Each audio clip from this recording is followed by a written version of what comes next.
Thanks for joining me, Rouvaun Smit. Good to have you along on a sure thing on this beautiful Monday morning in Cape Town as we have a look at racing on Wednesday at Hollywoodbets Kenilworth. The weather's really been good. In fact, some more sunshine weather is forecast for the rest of the week. And on Wednesday, besides racing at Hollywoodbets Kenilworth, that's the day too. Now, the final field for the WSB Cape Town Met will be announced, as well as the barrier draw. So there's another thing to look forward to on Wednesday. The first of 9 races on the program gets underway at 12:15. You, of course, need to be on 5 minutes before that with the Hollywoodbet Punter Challenge selections. I'm not even going to go into detail. You know the story. Get yours on, and fingers crossed you find as many winners as possible. So let's look at the first race, an open maiden to be run over 1,200 meters, where 13 horses are carded to run in the first race. We've got a couple of first-timers. We've got a couple of horses that have had a few runs under the belt. There's a couple that's run quite a few times, but none of them are really going to Hollywood. I like the look of number 1, Cliff Swallow. This one from the Brett and James Crawford outfit has got Louis Mkotwa in the saddle. Good to see Louis back in action after his injury, and I think sooner rather than later we'll see him unsettle in the winner's enclosure, particularly like that last start where it finished close up third. And that form line, of course, has been franked. The run before that also was an eye-catching one, and I think with further improvement, this one can finish in the money. So I'm going with 1, Cliff Swallow, to win it, ahead of 3, Secret Passage. If this one goes to the front under Richard Free, should be staying on in the closing stages. 4, Alyssa Asheville, I'm going with that one to finish in third. And for fourth, I'm going with number 10, Happy Wives. 1, 3, 4, 10, the numbers in race number 1. We move on to the second race on the program, which is a maiden plate for 3-year-olds to be run over 1,400 meters, and here are 12 runners carded to contest the second race on the afternoon. It's also the opening leg of the bipot, and there are a couple that one could probably make a case for. Let's start with number 7, Belcanto Dream. Now, this is normally the kind of horse that I would go for. A horse that shows the necessary improvement from first run to second run. Third time of the races, should be ready to just about unsettle in the winner's enclosure. Shrewd move by Eric Sands to use the services of Richard Free, but I prefer the look of number 8, Victor Hugo. Now, this horse may have disappointed last time out as favourite when it attracted support, but it had excuses on that occasion. This one, of course, is from that informed stable of Lucinda Woodruff, has got Gavin Arena on board, who's been churning out the winners. This horse ran over 1,600 last time out when it disappointed, but it returned with a mouth injury. This horse comes back in trip, has got solid recent form, and for me, that's the one they're going to have to beat. So I'm going with 8, Victor Hugo, ahead of number 7, Belcanto Dream. For third, I'm going with number 12, Brigadier Billy, and for fourth, number 1, Honorine's Gimme. 8, 7, 12, 11 in race number 2. We move on to race 3 on the card. A maiden plate for fillies to be run over 1,600 meters, and a full field of 16 runners will face the starter for race 3. And this is one of a few tricky races I encountered on the card. Here also, one of those races where you could easily say 1 or 2 horses could be the one that they all have to beat. Let's start with number 2, Blind Ambition. Now, it seems like the Brinkers did the trick last time out when this horse ran a much improved race. The run before that was the race that caught my eye, where it was cramped for Galloping Room, could have finished a lot closer to Tap Shoes, who subsequently came out and won again on Saturday. It's the manner in which this horse finished off last time out that really caught my attention, and I'm sure this horse will enjoy going over the 1,600-meter trip. Number 4, Cosmic Cliffs. This one is improving with each and every start. 6, Bright Gold. A repeat of that last start could see this one also be involved in the shake-up. But I like number 7, Supreme Fate. This one from the Brett Crawford and James Crawford outfit. Again, Louis Mkotwa does duty. I think they could win more than one race on the afternoon. And number 7, Supreme Fate, made the necessary improvement from first to second start. And the way that this horse was finishing off strongly last time out certainly suggests that this horse will enjoy going over 1,600 meters. Third time at the races, should just about be ready to win it, and that's why I'm going with number 7, Supreme Fate, ahead of number 2, Blind Ambition. For third, I'm going with number 13, English Mistress, who's back from a 10-week break. But if that horse brings any of its consistent form to the track, will definitely finish in the money. And for fourth, number 12, Give Me Everything. So 7, 2, 13, 12 in race number 3. We move on to race 4, which is a maiden plate for 3 rolls to be run over 1,600 metres. And here we've got 15 runners that's carded to run in race number 4. Number 1, Gran Canaria. This one finished in the money in both its outings. It is getting closer. Fourth first time out, second last time out. Just about ready to probably finish as close to the winner's enclosure. Definitely more to come from number 1, Gran Canaria, but I'm not actually going with that one. In the 4th race, I'm going with number 3, 10 Penny. This horse has also been getting closer, around 3 times. Closer, closer, closer. And now I do think this horse is ready to do it. From the stable of Patrick Crayer, JP van der Merwe on board. And I think with further improvement, I'm going with number 3, 10 Penny to win it. Ahead of number 1, Gran Canaria to finish in second. For third, I'm going with number 8, Freak. This one can finish in the money on the strength of its current form. And for fourth, number 13, Gurkha. 3, 1, 8, 13 I'm going with in race number 4. Now we move on to race 5, which is the first leg of the jackpot. It's a Class 5, over 1,400 metres and a field of 10 runners. Will face the starter. Must admit, I always like this name of number 1. Give that man a bells. This is one of 2 runners from the Lucinda Woodruff yard. This horse drops in class. Number 4, What a Fortune. This horse won a Class 5 last time out, remains in Class 5 company, but I think will have much more to do as it does carry top weight of 62.5 kilos. Number 6 is Skero. This is the horse that I like, from the stable of Lucinda Woodruff. This one has got Pumium Jokwa in the saddle.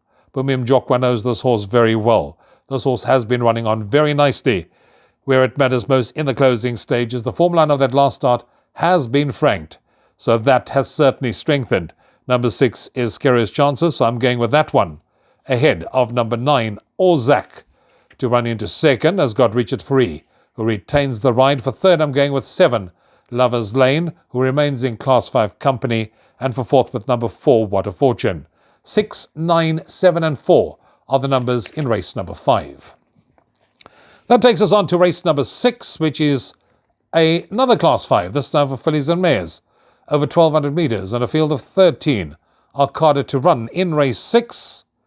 Yeah, number 2, Timeline. This horse ran a much improved race with blinkers last time. I see the blinkers have been fitted again. 4, Now the Boss set the pace last time out, went second best, and this horse does also come back in trip. 6, Why Not Jackie. Now this horse got up to win its last start, and for that win has encountered a £3 penalty.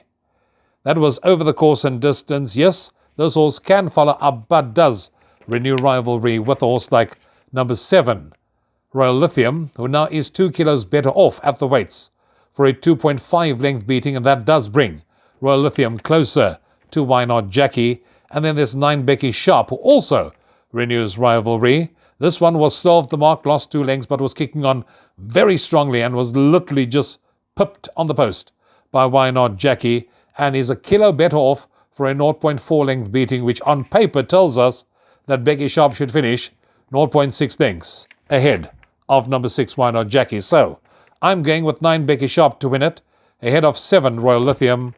For third, I'm going with number 6, Why Not Jackie. And for fourth, I'm going with number 8, Black Path.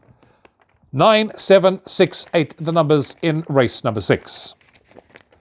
Race 7 was another one of those tricky races I thought we need to deal with on the card. It's a Class 4 for fillies and mares. This time they go 1,200 metres and 13 runners are carded to run in race 7. Number 1, Bella Vista. This one has got Alda de Meyer riding for Justin Snaith from pole position.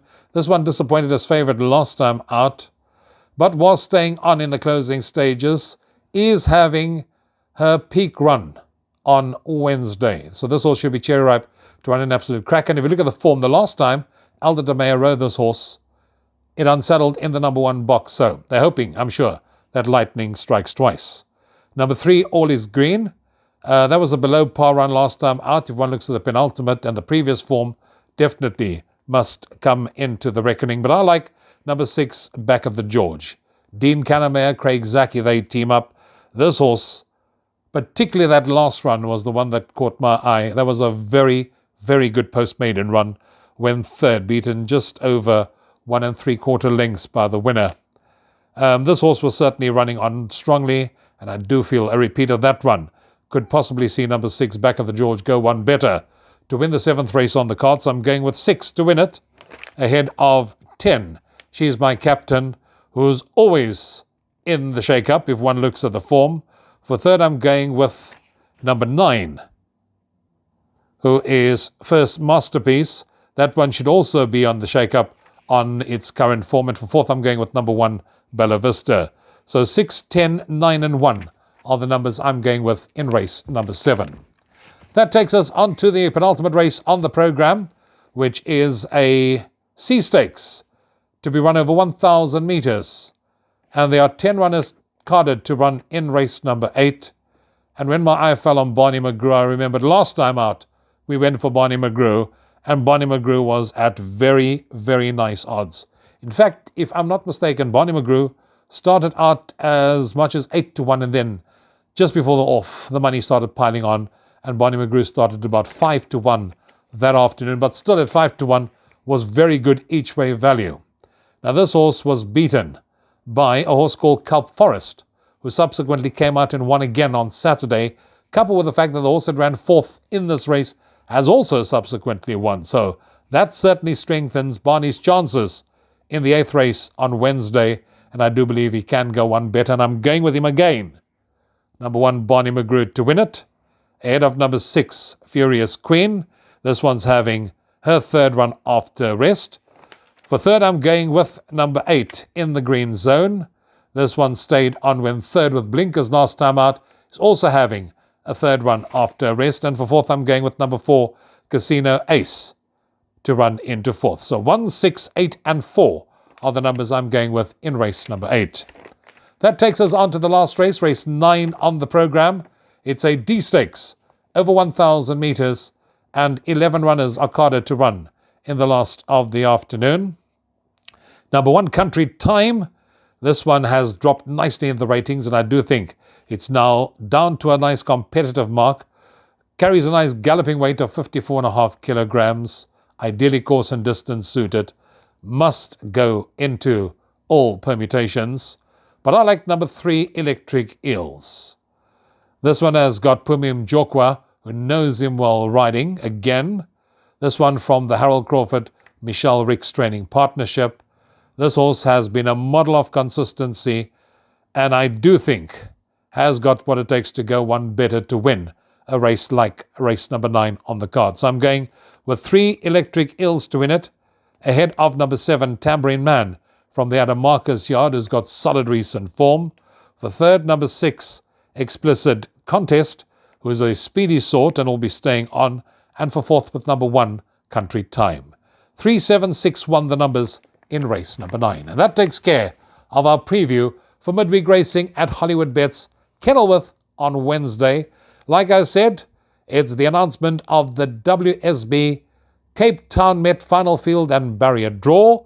There's also public gallops on Thursday morning at Hollywoodbets Kenilworth.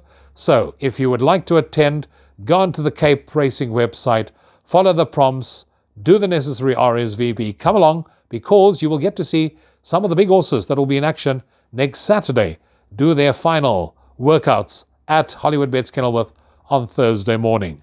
Trust you will have an enjoyable and profitable day's racing on Wednesday. Till next time, from me, Rouvaun, you take care. Cheers for now.